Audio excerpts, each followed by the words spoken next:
नामदेव जी महाराज एक गुफा में जाके बैठ गए तो किसी राह चलते हुए ने कह दिया, महाराज जी इस गुफा में मत बैठो। बोले क्यों? बोले इसमें भूत प्रेत रहते हैं। नामदेव जी बोले देखेंगे। नाम जप करने लगे, तभी क्या देखते हैं, एक चूहा सामने आ गया। जैसे ही पलक झपक के दोबारा देखा तो वो चूहा बिल्ली बन गया। फिर पलक झपक के देखा तो वो कुत्ता बन गया। फिर पलक झपक के देखा तो हाथी बन गया। फिर पलक झपक के देखा सांप बन गया। फिर पलक झपक के देखा कुछ और बन गया। प्रेत था, बार बार रूप बदल रहा था। लेकिन श्री नामदेव जी महाराज ने तुरंत दंडवत प्रणाम करके साष्टांग करते हुए कहा, इतने रूप बदलने की सामर्थ्य प्रेत में नहीं है, ये तो मेरे पांडुरंग विठल भगवान में है। ये तो साक्षात पांडुरंग नाथ आए हैं। और जैसे ही प्रणाम किया, प्रणाम करते ही था तो वो प्रेत ही, लेकिन प्रेत को भी ठाकुर जी मान के प्रणाम किया तो प्रेत भी मुक्त हो गया। ठाकुर जी प्रकट हो गए वहां पर। और उस दिन ठाकुर जी ने श्री नामदेव जी से कहा, सकारात्मक सोच में मेरा निवास है। व्यक्ति सकारात्मक सोच के साथ यदि निर्वहन करने लगे तो मेरा अनुभव हो जाएगा। प्रहलाद जी महाराज को होलिका अग्नि में लेकर के बैठ गई, क्यों नहीं जले? क्योंकि उनका विश्वास था कि अग्नि भी श्री ठाकुर जी है। प्रहलाद जी महाराज को पर्वत से घेर दिया, बोले पर्वत भी श्री ठाकुर जी है। सर्पों के बीच में छोड़ दिया, बोले आप में भी ठाकुर जी है। सब जगह ठाकुर जी का भाव नहीं, पूर्ण विश्वास रखते थे और उस भावना से ठाकुर जी सब जगह रक्षा करते थे। हमारे आप के अंदर वस्तु के प्रति भय इस बात को प्रमाणित करता है कि हम ये मानते नहीं है कि इसमें ठाकुर जी है, और फिर उससे मिलने वाली हानि हमको होती है। विश्वास तो भक्त का स्वरूप होता है, वो हर परिस्थिति में सकारात्मक सोचता है। हवा चली, वह बारिश आई, कुछ हुआ, सब चीज में सकारात्मक। हमारी भागवत जी के तो महात्मा में ही कह दिया कि गुरु प्रसन्न होंगे तो बड़े बड़े योगियों को, सिद्धियों को भी जो प्राप्त नहीं है वो आपको प्राप्त हो जाएगा गुरु प्रसन्नता से। अद्भुत महाराज जी के भाव। अब हम लोग आगे के क्रम में प्रवेश करें। कल खूब जोर की वर्षा आ गई थी तो प्रसंग आधा ही रह गया, तो रात में नरसिंह मेहता हमारे सपने में आए। हमने की क्या हुआ महाराज? तो बोले बस प्रसंग पूरा करके आइए जल्दी। मैंने कहा आज जाति कथा में करेंगे। तो कल हम लोग सुन रहे थे कि कुछ संतों की जमात, ये प्रसंग सुना क्यों रहे थे कि ईर्ष्यालुओं को ठाकुर जी नहीं मिलते। आपके अंदर कितने दोष हैं अपने आप लिखिए, हमारे कहने से काम करेंगे। यहां पर जितने भी दंपति बैठे, पति पत्नी, यहां पर जितने भी बहन भाई बैठे हैं, यहां पर जितने भी मित्र बैठे हैं, यहां पर जितने भी आपस के सगे बैठे हैं, युगल युगल जोड़ी बना लीजिए। और कथा से जाने के बाद आप लोगों को एक काम करना है, पति पत्नी एक दूसरे को पर्चा और पेन दे में और एक दूसरे से कहें, तुमको मुझ में जितने दोष दिखते हैं सब लिख करके मुझे दिखाओ। पत्नी पति के लिखे, पति पत्नी के लिखे, बहन भैया के लिखे, भाई बहन के लिखे, भाई भाई एक दूसरे के लिखो, मित्र मित्र एक दूसरे को। लेकिन सौगंध है एक दूसरे की, जबरदस्ती बढ़ा चढ़ा के मत कोई ईर्ष्या में कुछ एक दो पद ज्यादा लिख दो कि तुम ये भी है ये भी है। नहीं, जो अनुभव होता है वही लिख करके और उसको दीजिए। ये बहुत बड़ी एक प्रक्रिया है। आपस में देख करके फिर अनुभव कीजिएगा, आपके शायद नेत्र खुल जाएंगे। कई ऐसे दोष होंगे जो आपको लगता ही नहीं है कि आपके अंदर है, लेकिन सामने वालों को वो दिखते हैं, वो दोष आपको पता चलेगा। उन समस्त दोषों को ठाकुर जी के हवाले कर देना, क्योंकि सब दोषों के साथ ठाकुर जी मिल जाएंगे। अगर एक दोष उनमें है तो ठाकुर जी के मिलन में बाधा आ सकती है, और वो दोष क्या है? ईर्ष्या।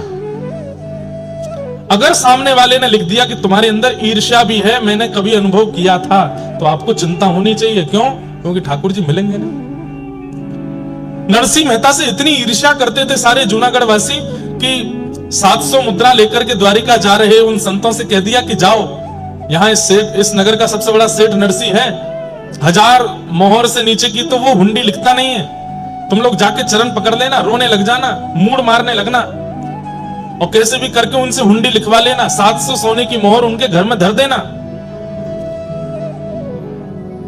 संतों ने वैसा ही किया। संतों को देख करके नरसिंह मेहता जी चरण धोने लगे, माला पहनाने लगे। अच्छा, उन मन चले लोगों ने पहले ही बता दिया था कि तुम नरसिंह मेहता के पास जाओगे तो वो तुम्हारे पैर छू करके, धो करके, माला पहना के मनाने का प्रयास करेगा कि तुम हुंडी मत लिखवाओ, लेकिन फिर भी तुम मानना नहीं, लिखवा लेना उससे। नरसिंह मेहता तो बेचारे संतों को देख के प्रणाम करते थे, चरण धोते थे, माला पहनाते थे। संत जन कहने लगे जरूर हमको मनाने की प्रक्रिया चल रही है कि हम हुंडी ना लिखवाएं। संतों ने कहा नरसिंह जी हमारा एक काम कर दीजिए। बोले क्या? हमको द्वारिका जाना है, बीच में बड़े लुटेरे और चोर उचक्के मिलते हैं, हमारा धन लूट लेंगे, हमारी पूरे विश्व की भारत की यात्रा पूरी हो रही है, द्वारिका में हमको भंडारा करना है, ये 700 सोने की मोहर जैसे तैसे हमने बचाई है, इनको रख लीजिए, हुंडी लिख दीजिए। आपका कोई सेठ वहां हो या आपका कोई सेवक द्वारिका में हो, हम उसको जाके दिखा देंगे, वो हमको वहां 700 सोने की मोहर दे देगा, तो हम वहां अपना भंडारा कर लेंगे। नरसिंह मेहता जी बोले आपको मुझे देख के लगता है कि मैं हुंडी लिखता हूँ? बोले हुंडी लिखने वाले आप जैसे ही होते हैं, वो ऐसे बन के रहते हैं कि कोई उनसे हुंडी लिखवा ना पावे। ये आपकी फटी धोती और आपके तन की स्थिति से हम बहकने वाले नहीं हैं, हमारी हुंडी लिखी है। इतना पीछे पड़ गए संत जन, नरसिंह मेहता रोने लगे मेरी कोई गति नहीं है द्वारिका में। अरे मैं किसी को नहीं जानता सिवाय एक के। बोले किसको जानते हो? बोले वहां सांवरिया सेठ है, वो द्वारिकाधीश को बोल रहे थे, केवल उन्हीं को जान। बोले उन्हीं के नाम से लिख दो। नरसिंह मेहता बोले इस बात पर मुझे विश्वास भी है कि वो इनको दे देंगे, लेकिन मैं ये कैसे करूं? मैं ठाकुर जी पर कैसे थोप सकता हूं? और रही बात, हुंडी तब लिखी जाती है जब आप किसी से धन ले लो और सामने जिसके नाम पर हुंडी लिखी उसको देने की तुम्हें सामर्थ्य हो। मैं ठाकुर जी को कैसे दूंगा? तब नरसिंह मेहता के मन में एक विश्वास जगा।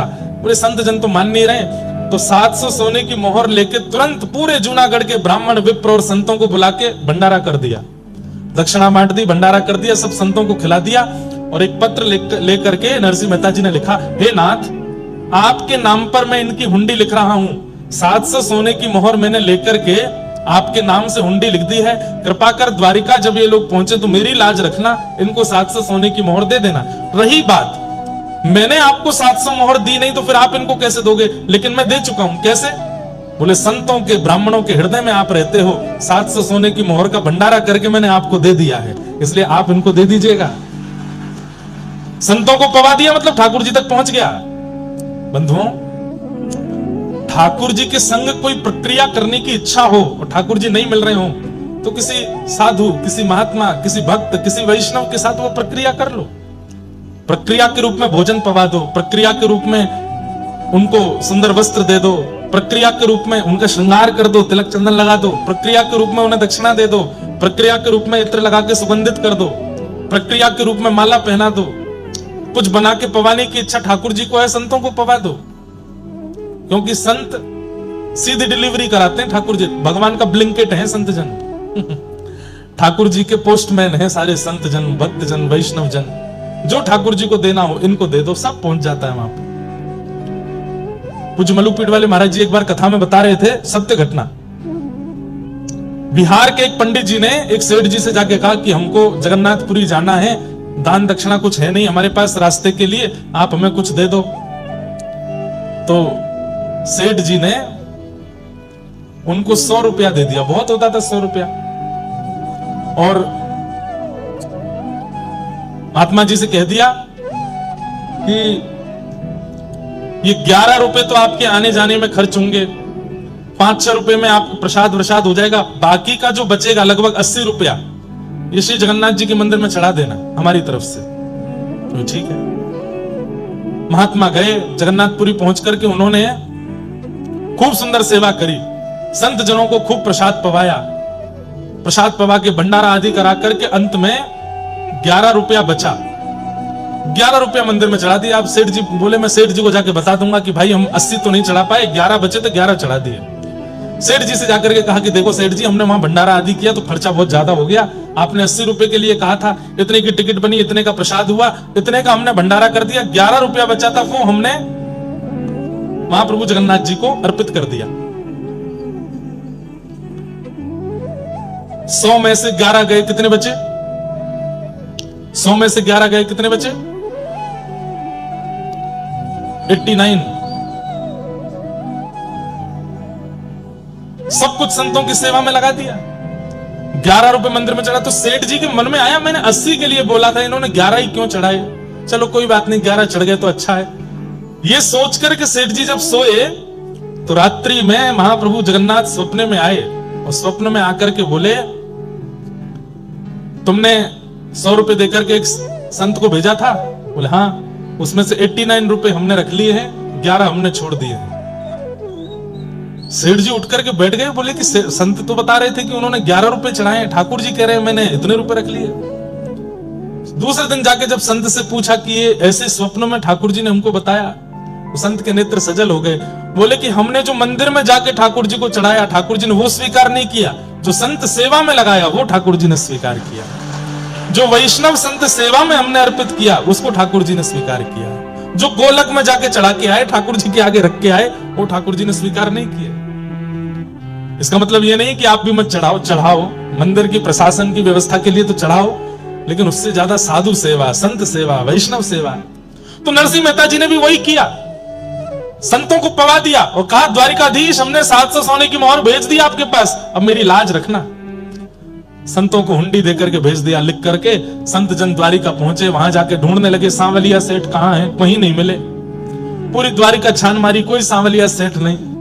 आधी रात जब हुई, संत जन जब रोने लगे गोमती तट पे जाकर के, आहा, अब भक्तमाल जी रखी नहीं है, नहीं तो मैं वो छप्पे पढ़ के सुनाता। इतना सुंदर है, श्री प्रियादास जी ने इतनी सुंदर टीका करी है। कैसी सुंदर पाग बांध करके, घुंघराले केश में श्री ठाकुर जी हाथ में छड़ी लेकर के, जूती पहन करके, श्रेष्ठ वस्त्र पहन करके, गले में सुंदर हार पहन के, हीरे दमकाते हुए अदब से चलते हुए आ रहे हैं। अरे भैया, हमारे सेठ श्री नरसिंह मेहता जी ने किसी को हुंडी लेकर के भेजा है क्या? जैसे ही नरसिंह मेहता का नाम सुना, संत जन उठ गए, बोले भैया तुम कौन? बोले हम सांवरिया सेठ। आहा, दर्शन करके सब नतमस्तक हो गए। हुंडी जैसे वो लिखी हुई हुंडी जैसी दी, पढ़ करके ठाकुर जी ने अपने सिर से लगाया और कहा कि महाराज आप लोग कितने भाग्यशाली हैं। बोले क्यों? हमारे नरसिंह जी के दर्शन करके आए हो। बोले नरसिंह जी देखने में तो बड़े सामान्य लगते हैं और आप उनके सेवक हो, आप इतने अद्भुत लगते हो। बोले मेरे जैसे सेवक हजारों हैं उनके, नरसिंह जी तो बड़े अद्भुत हैं। 700 सोने की मोहर तुरंत पकड़ा दी। बोले ये 700 सोने की मोहर तो आपकी जो आपने दी थी वो है, इसके अलावा आप मेरे सेठ जी के यहां से आए हो तो मैं कोई कमी नहीं छोड़ना चाहता।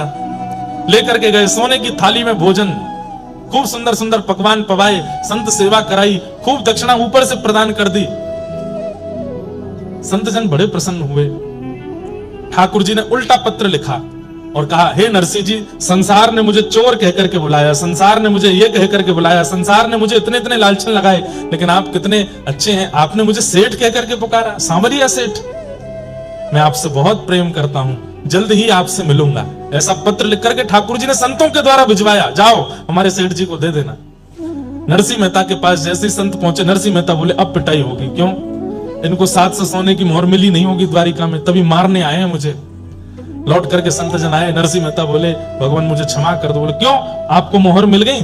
बोले 700 सोने की मोहर तो मिल गई, हमारा संत वो भी हो गया, ऊपर से तुम्हारे वो सेवक ने इतनी दक्षिणा दी हमको, सोने की थाली, सोने की कटोरी, सोने की चम्मच, अरे सब कुछ प्रदान किया। अरे नरसिंह मेहता जी, तुम्हारा वो सेवक इतना सुंदर था, क्या बताएं उसके रूप की। सफेद धोती, सफेद अचकन, सफेद पगड़ी, सफेद बेंत, ऐसी सुंदर उसकी जूती। नेत्र तो कहते ही बनते, कमल जैसे नेत्र थे। आहा, जब बोलता था तो ऐसा लगता था जैसे मानो पुष्प बरस रहे हों। एक बार उसने हमारा स्पर्श भी किया था, क्या बताएं, उसका स्पर्श पाके तो हम धन्य हो गए। अरे नरसिंह जी, कैसा सुंदर सेवक है आपका, हमको ऐसा सेवक मिलता तो हम तो अपने पास ही रखते, अपने से दूर जाने ही नहीं देते। नरसिंह जी बोले पता नहीं किसकी बात कर रहे हो, समझ में तो आ रहा था ठाकुर जी ने कुछ तो लीला करी होगी। अच्छा, तुम्हारे सेवक ने ये पत्र लिख करके भेजा। जैसे ही पत्र पढ़ा नरसिंह मेहता ने और अंत में पढ़ा कि मैं तुमसे बहुत प्रेम करता हूं, जल्दी मिलूंगा, ये पढ़ करके नरसिंह मेहता तो रोने लगे। ईर्ष्यालु देखते रह गए और यहां ठाकुर जी ने नरसिंह मेहता पर कृपा कर दी। इसलिए बंधुओं, कोई दोष जीवन में आ जाए चलेगा, आपके अंदर काम है कोई बात नहीं, कथा सुनना शुरू करो, नाम जप करना शुरू करो, नष्ट हो जाएगा। क्रोध है धीरे धीरे वो भी शांत हो जाएगा, मोह है वो भी धीरे धीरे चला जाएगा, लोभ है धीरे धीरे वो भी नष्ट हो जाएगा। कथाएं आदि सुनना शुरू कर दो, सत्संग करो। लेकिन ईर्ष्या है तो मेहनत ज्यादा करनी पड़ेगी, क्योंकि ईर्ष्या ठाकुर जी को प्रिय नहीं है। और दुर्भाग्य की बात है कि ईर्ष्या लगभग मानवों के अंदर होती है, लगभग। अभी कोई आपसे ज्यादा सुंदर कपड़े पहन के आ जाए, हो जाएगी ईर्ष्या। हम कथा में इतने साधारण बन के आ रहे हैं, ये इतना बढ़िया पहन के आ रहा है। हमसे बढ़िया कोई खाने लगे, कमाने लगे, हमसे बढ़िया कोई कुछ प्राप्त कर ले, हमसे बढ़िया घर बना ले, हमसे बढ़िया बच्चे हो जाएं, सब में ईर्ष्या हमारे चित्त में आती है। ईर्ष्या ये कष्ट का कारण। अरे आप लोग तो संसार की बात कर रहे हैं, हम व्यासपीठ में बैठ के कथा करते हैं, कथा करने वालों से ईर्ष्या हो जाती है लोगों को। ऐसी ऐसी ईर्ष्या के लोग। लेकिन ईर्ष्यालु व्यक्ति इस बात को प्रमाणित दे रहा है कि मैं कभी ठाकुर जी से नहीं मिल पाऊंगा, इसलिए वो ईर्ष्या को प्रधानता दे रहा है। इसलिए हमारी प्रार्थना, ईर्ष्या चित्त में मत लाइए। निर्मत्सराणाम सताम वैद्यम वास्तवमत्र वस्तु शिवदम तापत्रयोन्मूलनम श्रीमद्भागवते महामुनि कृते किंबा परैरीश्वरः सद्यो हृद्यवरुध्यते त्रिकृतभिः शुश्रूषुभिस्तच्छणा। श्रीमद् भागवत की कथा कैसी है? ठाकुर जी से संबंध कराती है, ठाकुर जी से कोई ना कोई संबंध कराती है।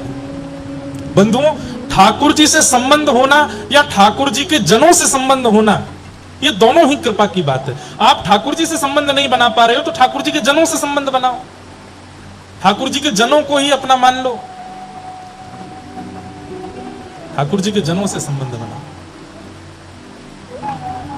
हाँ। अब कोई हमसे गुरु जी कहे, महाराज जी कहे, पंडित जी कहे, इंद्रेश जी कहे, समझ में आती है। एक बार एक कथा में एक बालक बोला जीजा जी। मैंने कि यार ये क्या बोल रहे हो? अरे महाराज जी, किशोरी जी हमारी बहन हैं और श्री लाल जी हमारे जीजा जी हैं, आप वृंदावन वासी हो, लाल जी के सखा हो, तो आप भी हमारे जीजा जी। मैंने बहुत बढ़िया। हमने कि साले साहब सेवा करने आ जाना। एक जगह और अद्भुत हुआ, नाथ द्वारा दर्शन करने के लिए मैं गया, तो वहां जैसे मैं पहुंचा तो एक बालक मुझसे बोला नाना जी प्रणाम। मैंने कि यार तेने नाना जी कही मुझसे? बोले कि हाँ महाराज जी, मेरी माता जी रोज आपकी कथा सुनती हैं, तो उन्होंने विचार किया कि मेरी गुरु भावना तो बन नहीं पा रही है, तो मैं इनको पिता मान लेती हूँ अपना। जय हो महाराज जी।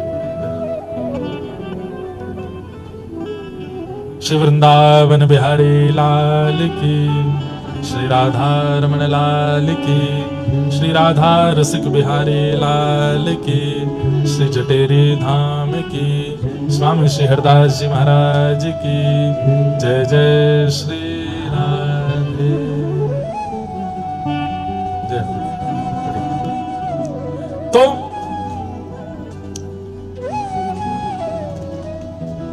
हरिजन संगे हरि उर आने, गिरधर जब अपनों करे जाने।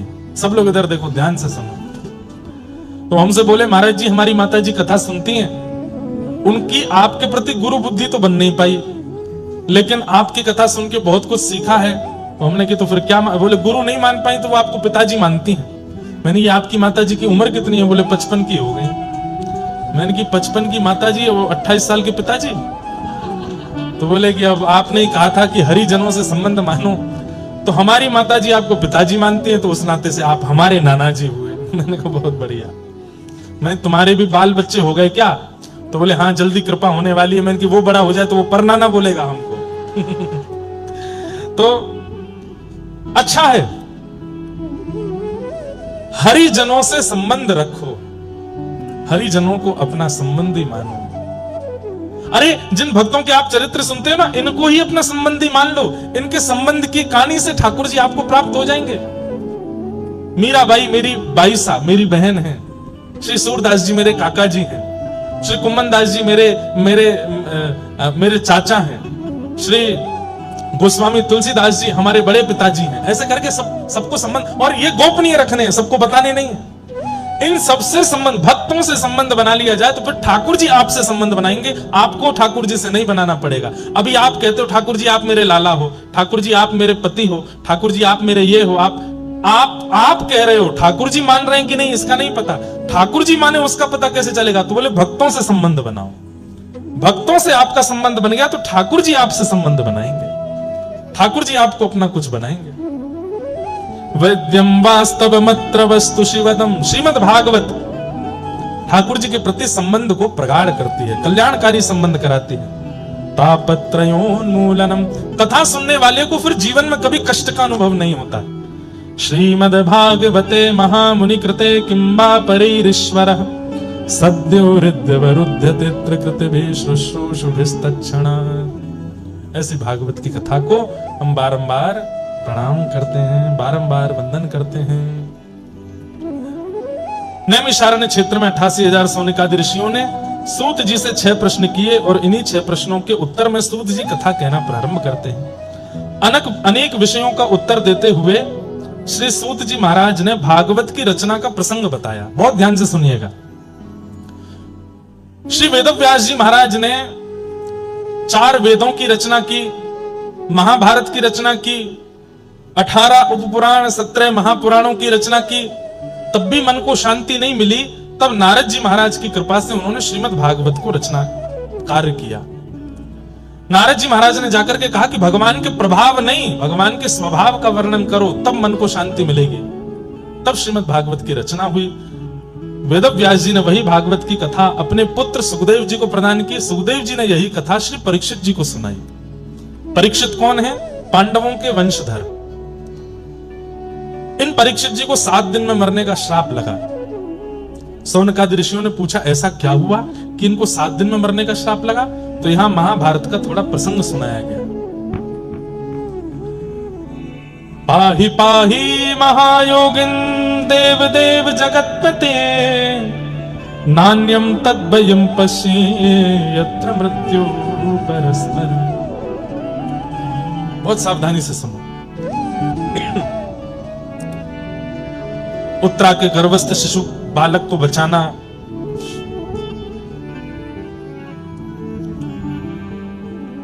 गुरुपुत्र अश्वत्थामा को भरी सभा में अपमानित करना, उसकी मणि को हरण करके निकाल लेना, ये आदि आदि कथाएं यहां पर सुनाई गई।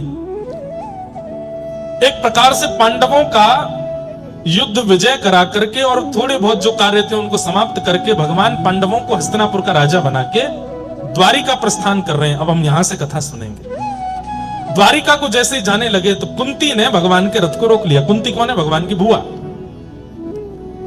बोले नाथ आप जा रहे हो? बोले बुआ अब देखो युधिष्ठिर राजा हो गया हस्तिनापुर का, आप लोगों का कष्ट खत्म हो गया।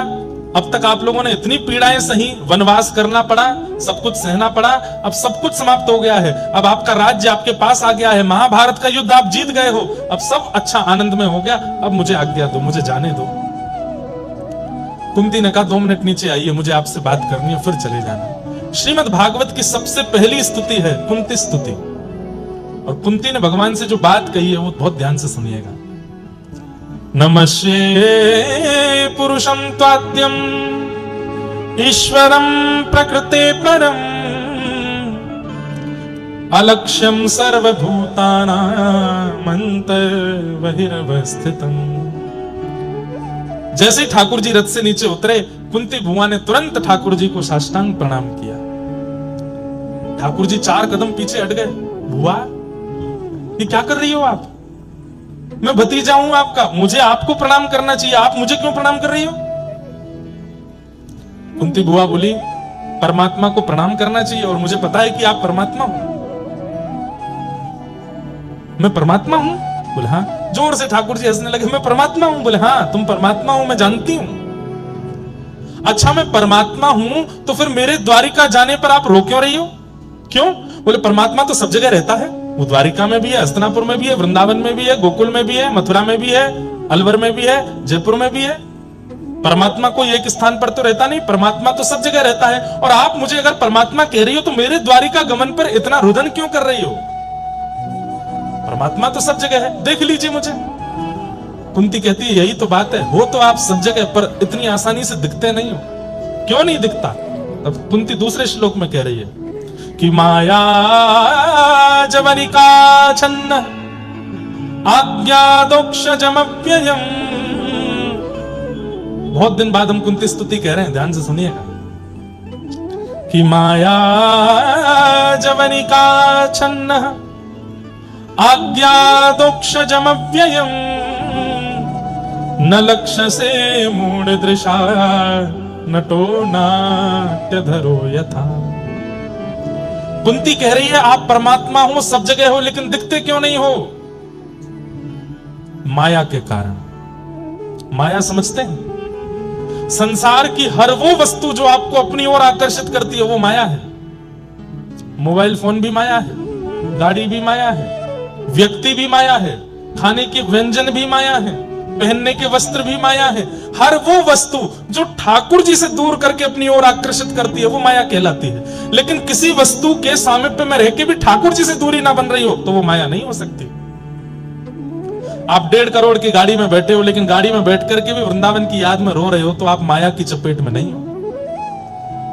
आप 56 भोग के बीच में बैठ करके भी जीव में स्वाद नहीं आने दे रहे हो और केवल श्री वृंदावन श्री वृंदावन श्री वृंदावन कह करके आनंदित हो रहे हो तो आप माया के चपेटे में नहीं हो। आप 2 लाख 2.5 लाख का फोन पास में रख करके भी केवल कथा श्रवण करते हो तो आप माया के चपेटे में नहीं हो।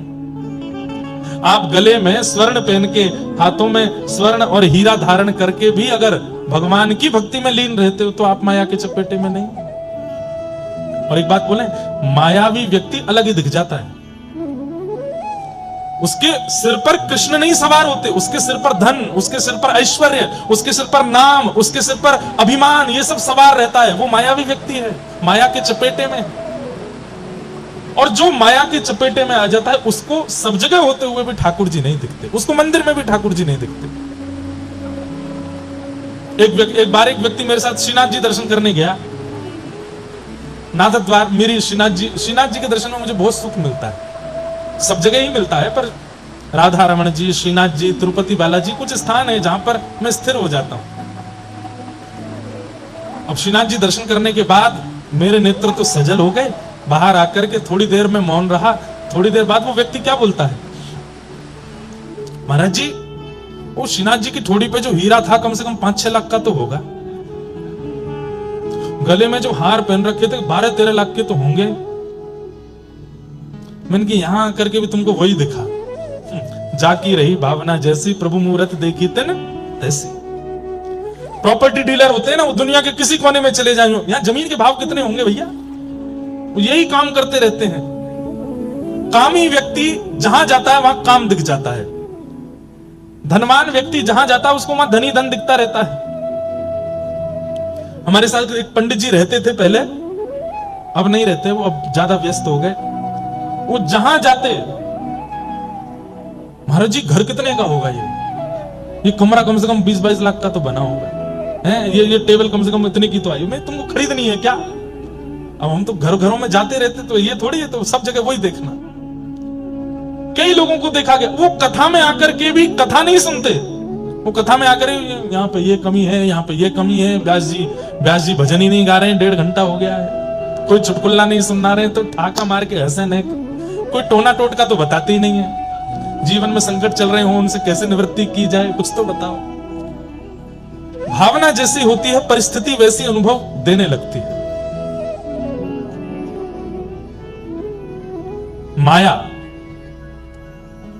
माया जवनिका छन्न। एक बात बोले आपको, वस्तु का त्याग करने वाला त्यागी नहीं माना जाता। वस्तु के संग रहते हुए भी उस वस्तु में आसक्त ना होने वाला वो त्यागी माना जाता है। पत्नी छोड़ दिए, बच्चे छोड़ दिए, घर छोड़ दिया, परिवार छोड़ दिया, संपत्ति छोड़ दिया, रहने लगे पहाड़ी के ऊपर जाके, लेकिन रोज रोते हैं क्यों? पत्नी की याद आ रही है, बच्चों की याद आ रही है, मैंने करोड़ों कमाया था, सब छोड़ छाड़ के आना पड़ा।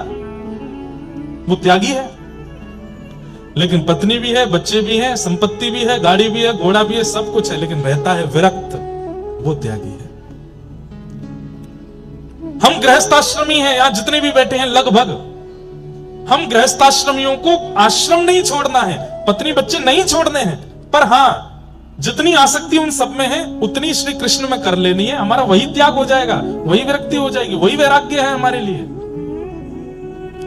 जितना प्रेम से बालक को हृदय से लगाते हैं, जितने प्रेम से पत्नी को निहारते हैं, जितनी ममता से धन गिनते हैं, ये सब जिस दिन भक्ति में होने लगेगा, जैसे ठाकुर जी को सुबह उठाते ही उसी प्रकार हृदय से लगावे जैसे अपने बालक को लगाया हो, जैसे पत्नी को प्रेम भर के देखते हैं ऐसे ठाकुर जी को देखने लग जाएं, जैसे पैसे गिनने में सतर्क रहते हैं ऐसे नाम जप में सतर्क हो जाएं, बस हो गई विरक्ति।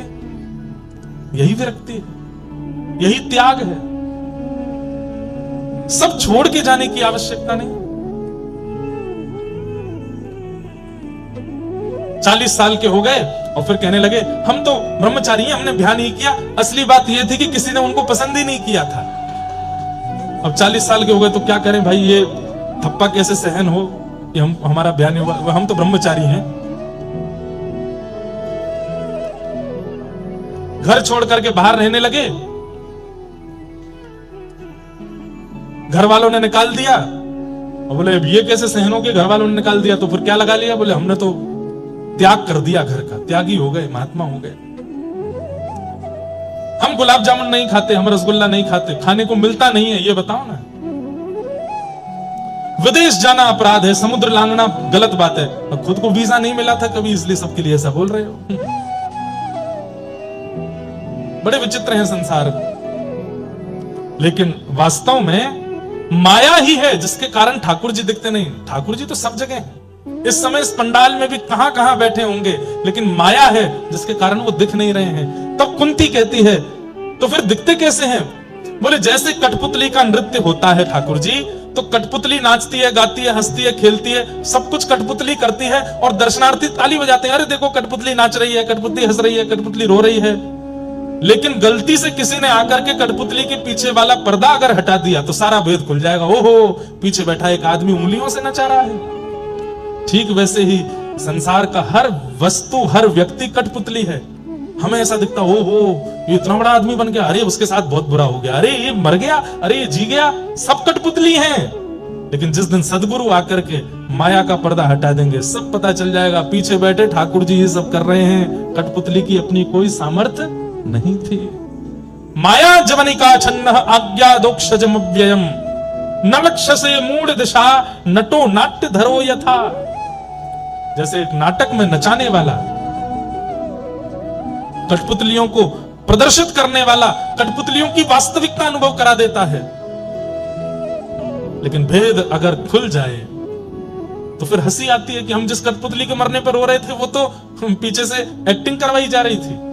यही है संसार में, हम सब कठपुतली नचा रहे हो। और ये माया दूर करने वाले सदगुरु होते हैं। सदगुरु जीवन में आते हैं तो माया का भेद खुल जाता है। कुंती ने भगवान की स्तुति गाई, अंत में भगवान बड़े प्रसन्न हो गए, बोले मैया कुंती बुआ मैं मान गया कि तुझे पता है कि मैं परमात्मा हूं, अब मैं परमात्मा हूं, तूने ये सिद्ध कर दिया। अब बता, जीवात्मा परमात्मा से कुछ मांगता है, तू भी मांग ले। जीवात्मा परमात्मा से कुछ मांगता है, तू भी मांग ले। तो कुंती बुआ कहती है मांग लूं? बोला मांग लो। दोगे? बोले दे दूंगा। बोले पहले वचन दो कि दोगे। ठाकुर जी बोले वचन की क्या आवश्यकता है, मैं कह रहा हूं मैं दूंगा। बोले नहीं वचन दो, दूंगा। सोच लो। बोले सोच लिया, दूंगा। और कुंती मांग रही है, क्या मांग रही है? विपद संतु न शश्वत तत्र तत्र जगद्गुरु भवतो दर्शनम यत्स्या अपुनः भवदर्शनम्। विशेष रूप से आगे की पंक्ति में बैठने वाले लोग बैठने के बाद उठा ना करें, ऐसी हमारी प्रार्थना। पीछे वाले बेचारे उठें जामे, वैसे पीछे वाले उठते नहीं हैं, लेकिन आगे की पंक्ति वाले भी अच्छे हैं, लेकिन कुछ दो चार लोग उठे तो उनको मना किया करो। बोले देखो व्यास जी को आप ही दिख रहे हो, पीछे वालों की तो शक्ल ही नहीं दिखती हमको, सब शाम सुंदर दिखाई देते हैं, लेकिन आगे वाले दिखते रहते हैं। तो उनसे हमारी प्रार्थना, आप लोग वीवीआईपी हो तो वीवीआईपी जैसे बैठे रहो, पूरी कथा सुना करो, क्योंकि आप हमको दिख रहे हो। नहीं दिखते तो आप उठो, जाओ, आओ, खांसो, बैठो, खाओ, पियो, कुछ भी करो, लेकिन आगे बैठे हैं तो बैठे रहे। विपदा संतु न सस्व तत्र तत्र जगद्गुरु। कुंती भगवान के सामने प्रार्थना करती हुई कह रही हैं कि नाथ, यदि आप मुझे देना चाहते हैं तो एक ही वरदान दे दीजिए। बहुत ध्यान से सुनिएगा। क्या? इस संसार में जितनी भी विपत्तियां हैं, जितने भी संकट हैं, जितने भी कष्ट हैं, वो सब मेरे जीवन में आ जाए, कृपा करके ऐसा मेरे ऊपर उपकार कर दीजिए, सारे कष्ट मेरे जीवन में आ जाए। कुंती ने भगवान का हाथ पकड़ रखा था, ठाकुर जी ने तुरंत हाथ पीछे किया। कुंती बोली, आप याद रखना 3 बार कहा था आपने, दूंगा दूंगा दूंगा, वचन दिया था दूंगा, और अब हाथ पीछे कर रहे हो। बुआ तू क्या मांग रही है? कष्ट मांग रही है, विपत्ति मांग रही है, दुख मांग रही है। पहले तो तेने ये प्रमाणित किया कि मैं परमात्मा हूं, और जब मैंने कहा कि परमात्मा से कुछ मांगो तो तू कष्ट मांग रही है। संसार के लोग सुख मांगने से हारते नहीं, थकते नहीं, अपनी लंबी लंबी चौड़ी चौड़ी लिस्टें लेकर के मेरे सामने खड़े हो जाते हैं, और तू दुख मांग रही है क्यों? कुंती का पूरा जीवन यदि आप देखेंगे तो आपको कभी नहीं लगेगा कि इनके जीवन में सुख रहा होगा। बाल्यकाल में बिना विवाह के एक पुत्र प्राप्त हो गया जिसका नाम था कर्ण। सूर्यदेव ने प्रदान कर दिया था मंत्र के प्रभाव से। इनको एक संत ने एक मंत्र दिया था, इस मंत्र से जिस देवता को बुलाओगी वो प्रकट हो जाएगा। सूर्यदेव को प्रकट कर दिया, सूर्यदेव प्रकट हो गए। बोले कहिए माता मैं क्या सेवा करूं? तो कुंती बोली, मैं तो बस मंत्र पढ़ के देख रही थी कि इससे कुछ होता है कि नहीं। सूर्यदेव बोले अब तो मैं आ गया हूं, कुछ दे के जाऊंगा आपको। बोले मुझे कुछ नहीं चाहिए। तो सूर्यदेव ने अपने पुत्र कर्ण को दे दिया, लता पत्रों में लपेट करके उसको नदी में प्रवाहित कर दिया। कुंती ने, एक धोबी की पत्नी ने उसको गोद लिया। मां का नाम राधा था तो कर्ण का नाम राधे हुआ। लेकिन कुंती जानती थी जब यही कर्ण कौरवों के पक्ष में मिल गया, कुंती को पता था कि ये मेरा बेटा है। विवाह हुआ पांडु महाराज से, जिनको ऐसा रोग लगा था और शाप भी लगा था कि अपनी पत्नी को सहवास की भावना से स्पर्श करोगे तो तुम्हारी मृत्यु हो जाएगी। पंच बालक देव कृपा से प्राप्त हुए पांडव, लेकिन उन्हें भी सुख नहीं दे पाई। क्यों? पूरे जीवन भर वन में ही भटकना पड़ा उनको लेकर के। विधवा हो गई युवावस्था में। कितना सब कुछ सहा कुंती ने अपने जीवन में, कष्ट ही कष्ट देखा, कभी सुख नहीं देखा था। और आज जब हस्तिनापुर की राज्य गद्दी पर पहली बार पुत्र सुशोभित हुआ, जीवन के सारे दुख समाप्त हो गए, कष्ट समाप्त हो गए, ठाकुर जी सामने खड़े और ये झोली फैला के कह रही कि मुझे कष्ट दे दो। बुआ तेरे जीवन में कल से सुख आना शुरू हुआ और 12 घंटे भी नहीं हुए हैं और आज तू मेरे से कह रही है कि तू मुझे दुख दे दो, क्यों? कुंती कहती है आप ये बात मानते हैं कि कल तक मेरे जीवन में कष्ट था? बोले हाँ। और आप ये भी मानते हैं कि 12 घंटे पहले मेरे जीवन में सुख आ गया? बोले हाँ। अब मेरे जीवन में सुख रहने वाला है? बोले हाँ। हे नाथ, कल तक मेरे जीवन में कष्ट था तो कष्ट के साथ साथ द्वारिकाधीश भी खड़े थे, लेकिन 12 घंटे पहले सुख आते ही द्वारिकाधीश जाने की योजना बनाने लगे और अब द्वारिका को जा रहे हैं। मुझे वो सुख नहीं चाहिए जिसमें कृष्ण चले जाएं, मुझे वो सुख नहीं चाहिए जिसमें आप छोड़ के चले जाओ। मुझे उस कष्ट की याद आ रही है, उस वनवास की याद आ रही है, उस विपत्ति पीड़ा की याद आ रही है जिस विपत्ति पीड़ा वनवास कष्ट में आप साथ खड़े थे। मुझे ये सुख अच्छा नहीं लग रहा है क्योंकि आप जा रहे हैं। प्रायोरिटी सुख या दुख नहीं है, प्रायोरिटी कृष्ण है। वो सुख में स्मरण ज्यादा हो रहे हैं कि दुख में, ये आपके ऊपर निर्भर करता है। स्वाभाविक रूप से हम मानवों का स्वभाव ऐसा है कि हम सुख में व्यसनों की तरफ भागते हैं और दुख में मंदिर भागते हैं। जैसे जीवन में धन ज्यादा आ जाए, संपत्ति ज्यादा आ जाए, ऐश्वर्य, आप देखेंगे धन संपत्ति ऐश्वर्यवान व्यक्ति नास्तिक ही होते हैं। भजन कथा में मन नहीं लगता, वो आए दिन भगवान पे प्रश्न उठाते रहते हैं। और जिनके जीवन में कष्ट ज्यादा होता है वो कभी ठाकुर जी पे प्रश्न नहीं उठाते। हनुमान जी पर चोला चढ़ाना है तो चढ़ाना है, यहाँ नारियल बांधना है तो बांध ही देंगे, गंगा जी में गोते लगाने तो लगा ही लेंगे, कैसे भी सुख आ जाए जीवन में। दुखी व्यक्ति कभी भगवान पर प्रश्न नहीं उठाता और सुखी व्यक्ति मंदिर तक में चप्पल पहन के चले जाते हैं। अरे वो सुख कैसा जिससे कृष्ण दूर चले जाए, जिससे मर्यादा नष्ट हो जाए, ठाकुर जी के प्रति भाव, ठाकुर जी के प्रति श्रद्धा समर्पण नष्ट हो जाए। वो धन कैसा, संपत्ति कैसे? और कई बार धन संपत्ति धनी मानी लोग अगर भक्त हो भी जाते हैं तो वो ऐसे भक्त बनते हैं, बुरा नहीं मानिएगा, ऐसे भक्त बनते हैं जैसे मानो वो कृपा कर रहे हो ठाकुर जी के ऊपर। कई बार ऐसा लोग बोलते हैं हमें तो बड़ा आश्चर्य हुआ, इतने धनवान होते हुए भी ये वृंदावन आते। अरे वृंदावन पर कृपा कर रहे हैं क्या आके? इतने धनवान होते हुए नीचे बैठ के कथा सुन रहे हैं। अरे क्यों नीचे बैठ के कथा सुनी जाती है? इतने धनवान होते हुए भी रोज हर मंगलवार वहां जाते हैं, इतने धनवान होते हर महीने खाटू श्याम जाते, क्यों? कृपा करने जा रहे हैं खाटू श्याम जी पे? नहीं। अत्याधिक सुख कई बार ठाकुर जी से दूरी बनवा देता है। इसलिए दुख में भूलो मती, सुख में फूलो मती, प्राण जाए मगर नाम भूलो मती, मुरली वाले को मन से रिझाते चलो, कृष्ण गोविंद गोपाल गाते चलो, कृष्ण गोविंद गोपाल गाते चलो। देखना इंद्रियों के न घोड़े भगे, इनमें हरदम जो संयम के कोड़े पड़े, अपने रथ को सुमार्ग लगाते चलो, कृष्ण गोविंद गोपाल गाते चलो, कृष्ण गोविंद। सुख में फूलो मती, दुख में भूलो मती। कुंती कह रही है मुझे वो दुख चाहिए जिसमें आप मेरे साथ रहो, आप मेरे पास। भगवान ने तुरंत भुआ को हृदय से लगाया और कहा, भुआ तू जब कहेगी मैं तेरे सामने प्रकट हो जाऊंगा, किसी को नहीं दिखूंगा, बस तुझे दिखूंगा, बस तू मुझे बुला लिया कर। मैं कहा करता हूं कथा में, कभी अगर अवसर मिले और आपको व्यवस्था मिले तो कुंती, कर्ण और कृष्ण, ये 3 क हैं महाभारत में। कुंती, कर्ण और कृष्ण, इन तीनों का आस्वादन कीजिए, इनका जीवन पढ़ लीजिएगा एक बार। इन तीनों का जीवन पढ़ने के बाद जन्म से लेकर के इनकी संपूर्ण प्रक्रिया, कृष्ण की तो हम सुनते ही हैं, कुंती और कर्ण की भी सुनिए। उस दिन आपको अनुभव होगा, मेरे जीवन में दुख कोई बहुत बड़े नहीं है, दुख तो इनको कहते हैं। एक बहुत बड़े कवि हैं, उन्होंने कर्ण के ऊपर भी लिखा है, अवकाश नहीं फिर बताएंगे। कुंती भगवान की स्तुति गाती है। ठाकुर जी बोले, अब भुआ अब तुम विराजो।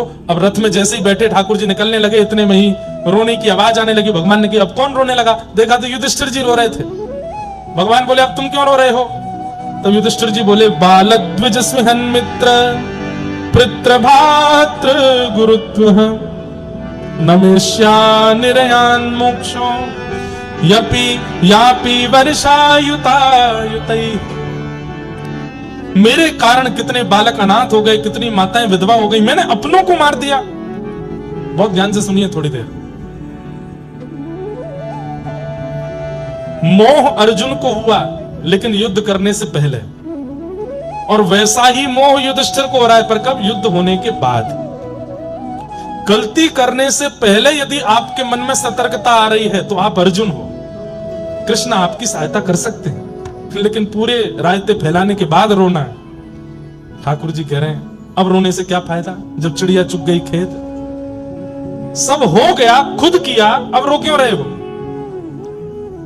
ठाकुर जी कहते हैं, ऐसे व्यक्ति कायर होते हैं जो गलती करने से पहले चेतते नहीं, गलती करने के बाद रोते हैं कि हमने बहुत बड़ी गलती कर दी, हमसे अपराध हो गया, कान पकड़ रहे हैं, क्षमा मांग रहे हैं, दंडवत कर रहे हैं। ठाकुर जी कह रहे हैं, रोने से काम नहीं चलेगा, अब संकल्प लो, दोबारा नहीं करोगे, और जो कर दिया उसका दंड भोगोगे, तो ही तुम निवृत्त हो सकते हो। युधिष्ठिर रो रहे हैं। भगवान बोले, क्यों रो रहे हो? बोले, मैंने कितनी माताओं को विधवा कर दिया, युद्ध में उनके पति मार दिए, कितने बच्चे अनाथ कर दिए, उनके पिता मार दिए। यदि मैं ही पीछे हट गया होता युद्ध मैदान से तो ये महाभारत नहीं होता, माताएं विधवा नहीं होती, बच्चे अनाथ नहीं होते। भगवान बोले, वाह, बहुत बड़ी बात कह रहे हो युधिष्ठिर। ऐसा ही मोह हुआ था अर्जुन को, लेकिन गीता सुना दी थी मैंने। वही मोह अब तुम कर रहे हो, अब मैं क्या सुनाऊं? बार बार नहीं सुनाऊंगा, इतना समय नहीं है मुझ पे।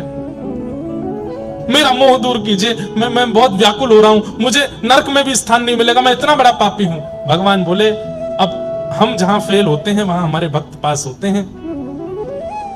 रणभूमि में मेरी प्रतीक्षा कर रहे हैं भीष्म पितामह, चलो उनके पास लेके चलता हूं, वो तुमको ज्ञान उपदेश करेंगे। और भगवान भीष्म पितामह के पास लेकर के गए। बहुत सुंदर स्तुति है भीष्म पितामह की। पितामह भीष्म बाणों की सैया पर लेटे, रोम रोम में बाण लगा है भीष्म पितामह के, लेकिन मरे नहीं है। क्यों? इच्छा मृत्यु का वरदान पिता से मिला हुआ है इनको। बंधुओं, एक बार हम महाभारत की कथा कभी, वैसे हमने एक दो लोगों को वचन दिया हुआ है कि हम महाभारत की कथा करेंगे। महाभारत की कथा 7 दिन में नहीं होगी, 1 महीने में होगी, 30 दिन में होगी महाभारत। बहुत अच्छी कथा है महाभारत। एक मानव के जीवन के जितने प्रश्न सबका उत्तर है महाभारत में। बाणों की सैया पर लेटे हैं भीष्म पितामह, इच्छा मृत्यु का वरदान इनके पिता शांतनु महाराज ने इनको दिया है। जब तक इनकी इच्छा नहीं होगी ये मर नहीं सकते। अगर हमको ये मिला होता वरदान कि तुम्हारी इच्छा मृत्यु है, बताओ क्या करना चाहते हो, तो हम लोग कैसी इच्छा मृत्यु रखेंगे? कड़ी कचौड़ी खाने को मिल जाए, वृंदावन की लस्सी कोई आके पिला जाए, ये खवा जाए वो खवा जाए, ऐसी सौंधी हवा चलने लग जाए, खूब सारे गहने मेरे शरीर पर पड़े हों, हाथों में खूब सारे हीरे की अंगूठियां हों, सारे भोगों को भोग करके पेट। एक व्यक्ति मुझसे कहीं बोला, महाराज जी मैं बस एक ही चीज चाहता हूं कि मैं भूखा नहीं मरूं, मेरा पेट भरा हो जब मेरे प्राण निकले। मैंने कहा ऐसी भी इच्छा होती है लोगों की। लेकिन भीष्म पितामह की इच्छा मृत्यु क्या है कि द्वारिकाधीश सामने खड़े होंगे, मैं उनके सुंदर श्याम सरोरुह वदन को देख रहा हूंगा तब प्राण त्यागूंगा। बंधुओं, एक कथा याद आ गई। भीष्म पितामह कलिकाल में एक भक्त के रूप में प्रकट हुए जिनका नाम था सैन नाई, जो बाल काटते हैं। ऐसे एक नाई के रूप में इनका जन्म सैन नाई भक्तमाल जी में कहते हैं कि वो भीष्म पितामह का ही पुनर्अवतार है। इतना सुंदर प्रसंग है सैन नाई का, हम पहली बार सुना रहे हैं। ये नाई थे, बाल काटने का काम करते और राजा के नाई थे, राजा के बाल काटते थे और किसी के बाल काटने के उनका अधिकार नहीं था। तो नगर के राजा के नाई थे। एक दिन इनके मन में बड़ी भक्ति जगी तो कथा सुनने गए। तो कथा में व्यास जी बता रहे थे कि गीता में भगवान कहते हैं मासा नाम मार्गशीर्षो, हम मार्गशीर्ष महीना मैं हूं, इन भावों में ये मैं हूं, इन भावों में भगवान अपनी विभूतियों का वर्णन कर रहे थे। सब लोग ध्यान से सुनिएगा, 10-15 मिनट और सुनो फिर विश्राम करेंगे। और तभी भगवान गीता में कहते हैं कि मानवों में जो राजा है वो मैं हूं। जहां कहीं भी राजा है, भगवान ने यह बात कही है कि राजा मेरा ही प्रतिनिधि है। राक्षसों में प्रहलाद में हूं, भगवान स्वयं कह रहे हैं। तो सेन नाई बैठ करके कथा सुन रहे थे, बोले कि मानवों में राजा मैं हूं, राजा मेरा ही प्रतिनिधि है। तो नाई तो बड़ा प्रसन्न हो गया, बोले मुझे ठाकुर जी मिल गए। अपने राजा की इतनी बढ़िया हजामत करते, उनके हाथ पांव दबाते, मालिश करते, खूब हाथ पैर दबाते, सिर और बढ़िया प्रेम से सेवा करने लगे। बोले कि यही हमारे भगवान है। अब तो वो राजा के हफ्ता में 1-2 बार जाके हजामत करते, उसके बाद कभी समय मिलता तो कथा सुनते। एक बार कथा में व्यास जी ने बोला कि बिन गुरु के हुए ठाकुर जी प्राप्त नहीं होते। तो सैन नाई जी के मन में आया कि अब मैं गुरु कहां से खोजूं। तब किसी ने इनको बताया, बोले काशी में विराजमान है श्री रामानंदाचार्य जी महाराज, आप उनकी शरण में चले जाओ, वो बहुत अच्छे गुरु मिलेंगे। और श्री सेन जी काशी चले गए। काशी में जाकर के रामानंदाचार्य जी से दीक्षा लेने का खूब प्रयास किया, लेकिन रामानंदाचार्य जी ने दीक्षा किसी कारण से नहीं दी, व्यस्तता के कारण, साधना के कारण। एक बार एक संत इनके पास हजामत कराने आए अपनी, तो ये उनके केश काट रहे थे, मतलब मुंडा कर रहे थे, बिल्कुल सारे बाल उड़ा रहे थे। शिखा छोड़ दी तो संत विरक्त थे, उन्होंने कही शिखा भी काट दो। उन्होंने कही अरे आप कैसी बात कर रहे हैं, मैं शिखा नहीं काटूंगा, ये तो बहुत बड़ा पाप है। बोले अरे मैं विरक्त हूं, विरक्त शिखा सूत्र नहीं रखते। सेन नाई जी बोले आप जो कहेंगे सब स्वीकार है, पर शिखा नहीं काटूंगा। तो बोले भैया काटनी पड़ती है, हम विरक्त हैं, हम शिखा नहीं रखते। तब अंत में सेन नाई जी ने कहा आप बहुत बड़े संत हैं, बहुत बड़े महात्मा हैं, रामानंदाचार्य जी से बुलवा दीजिए कि शिखा काट सकते हैं तो मैं काट दूंगा।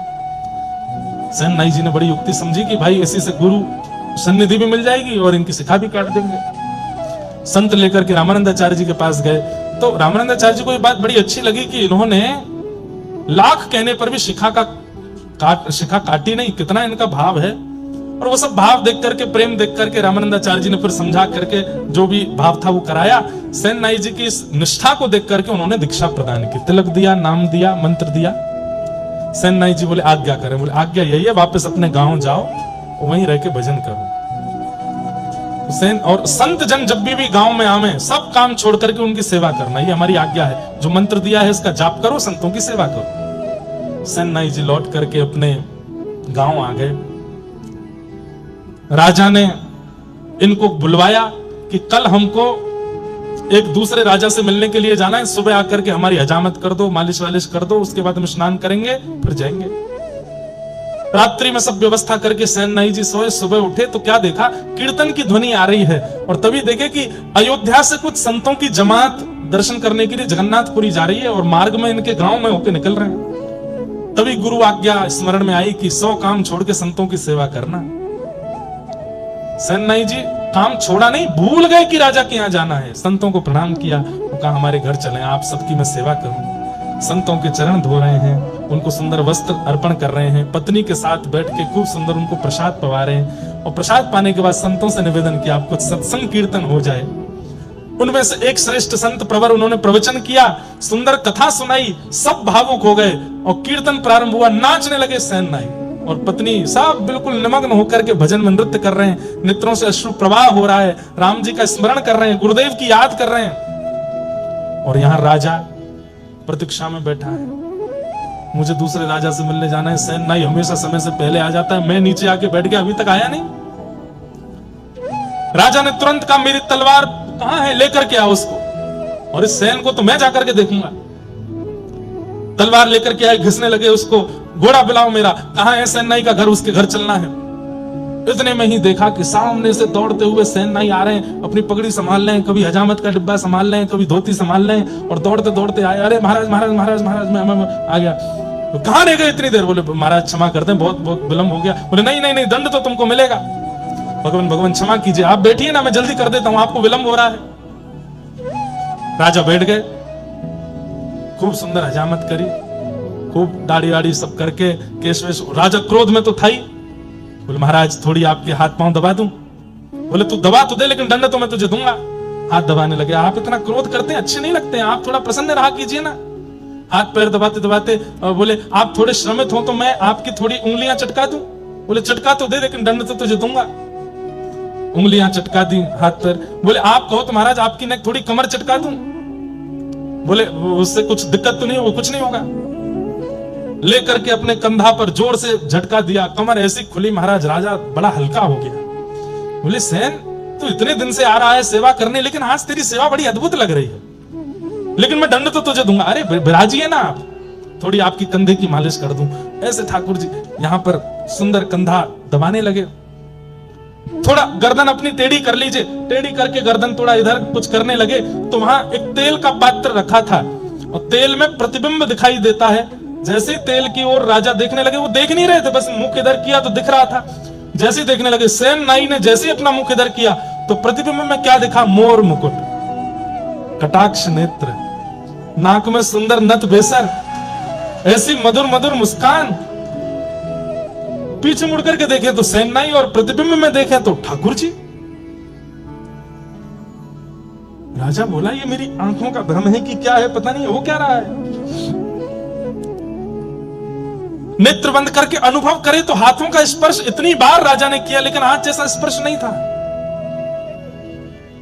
राजा सोचने लगे कहीं ऐसा तो नहीं है सच में ये ठाकुर जी ही हो।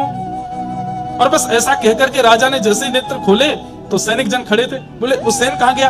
बोले वो तो आपकी मालिश कर रहा था, आप सो गए थे गहरी नींद में, तो वो बोला कि अब सब हो गया है तो मैं चलता हूं। वो तो अपनी दक्षिणा लेकर के चला गया। राजा बोला कोई बात नहीं, अब इसको अगली बार देखूंगा, अब तो तैयार होके चलता हूं। अपने वस्त्र आदि पहन करके राजा तैयार हुए। वहां सैन को पता चला कि राजा ने आज बुलाया था, मैं तो कीर्तन में रह गया। कौन आए थे? ठाकुर जी आए थे। ठाकुर जी भैया हमने बहुत रूपन में देखे, कभी ठाकुर जी नरसिंह भगत बन करके भी गए हैं, ठाकुर जी एक जगह सक्कूबाई बन के पिटाई करवाने गए अपनी, वो एक दिन वो भी कथा सुनाऊंगा। लेकिन नाई बन करके पहली बार गए ठाकुर जी, अपने हाथ से हजामत करके आए, बाल बाल काट के आए राजा के, और मालिश करके आए, हड्डी वड्डी चटकाया है उसकी। या सेनाई को जैसे याद आया, संतों को प्रणाम किया, अरे भगवान भगवान आप लोग विराजो, मैं एक काम करके आता हूं। तुरंत अपना डिब्बा लेके वही पाग वाग संभालते हुए दौड़ते हुए गए तो राजा तैयार होके बिल्कुल बाहर आ गए थे। सैन ने आकर के जैसे ही राजा को देखा, हजामत हुई है, केश वेश सब बिल्कुल बढ़िया है, बिल्कुल राजा तो बढ़िया तैयार है, केश वेशों में तेल लगा है। सैन ने आकर के कहा पूरे गांव में क्या दूर दूर तक शहरों में भी कोई और ऐसा व्यक्ति नहीं जो मेरे अलावा राजा को स्पर्श कर सके, मेरी अनुपस्थिति में कौन करके गया? सेन को आता देख राजा बोले, और भाई सेन, कुछ भूल गए थे क्या? कुछ भूल गए हो, लेने आए हो? सेन बोले, भूला तो कुछ नहीं। कुछ नहीं भूले तो फिर क्यों आए हो? आपने कल बुलवाया था मुझे। अरे तो कितनी बार आओगे? सुबह आके तुम सब करके तो गए, अब क्यों आए हो दोबारा? सेन बोला, मैं नहीं आया था, मेरे घर तो संत जन आए हुए थे, मैं उनकी सेवा में लगा था, कीर्तन कथा चल रही थी मेरे घर में, तो मुझे देरी हो गई, तो मैं दौड़ा दौड़ा आया कि आपकी हजामत करूं। सैनिक जन बोले, अरे तू क्या पागल हो गया, भांग वांग खा के आया है क्या? तू तो आके गया, यहाँ पे सब करके गया है, हमने तुझे दक्षिणा भी दी थी। और बोले, हर बार तो तू इतने 10 सोने की मोहर लेके जाता था, आज बड़ी तुझे कंजूसी चढ़ी थी, बार बार कहते एक और दे दो, थोड़ा सा और दे दो, कहां लेके जाओगे इतना, और दे दो। आज 20 सोने की मोहर लेकर के गया था। मैं नहीं आया हूं, मुझ पे नहीं है कुछ भी। राजा बोला, झूठ बोलते हो। अरे वो संतों की जमात निकल रही है, मैं उनको बुलाता हूं। संतों की जमात बुलाई गई। बोले, कहां था ये? बोले, तो हमारे साथ थे, सुबह से सेवा पूजा भजन में लगे थे, बस ये बात हुई, यहाँ सेन के आंसू छूटे, वहां राजा के आंसू छूटे। सेन ने कहा, सत्य में मैं था? बोले, बिल्कुल तुम जैसा ही था, लेकिन आज मैं तब कह रहा था कि स्पर्श इतना अद्भुत क्यों है, और तुमने सेन कभी मेरी उंगलियां नहीं चटकाई, आज तो उंगली चटका के गए, कमर चटका के गए, गर्दन वर्दन सब करके गए हो। और अंत में एक अनुभव मुझे हुआ था, क्या? कि मैंने तेल के पात्र के प्रतिबिंब में जब देखा तो वहां सेन नहीं, वहां पर कोई मोर मुकुटधारी दिखाई दे रहा था। सेन तो बस वही मूर्छासी में आ गए, राजा के चरण पकड़ लिए, बोले, धन्य हैं आप, मैं आपके अंग को छू लूं? क्यों? क्योंकि श्याम सुंदर आपको छू के गए, उसी ठाकुर जी ही आए थे। राजा ने तुरंत सेन को उठाया, राजा दंडवत हो गए, बोले कि महाराज, अब आज से आपको मेरी हजामत नहीं करनी, आज से आपको ये सब क्रिया नहीं करनी है, तो आज से आप मेरे राजगुरु हैं। जिनकी कृपा से ठाकुर जी मेरे भवन में आ गए, जिनकी कृपा से ठाकुर जी का स्पर्श मुझे मिल गया, ऐसे आप नाई नहीं रह सकते, आप तो मेरे गुरु हैं। और उस दिन से सेन जी गुरु के रूप में प्रतिष्ठित हो गए। बहुत अच्छा चरित्र है सेन जी। ये भीष्म पितामह के ही कलयुग में अवतार हुए श्री सेन जी महाराज। ऐसे भीष्म पितामह की स्थिति अति अद्भुत है।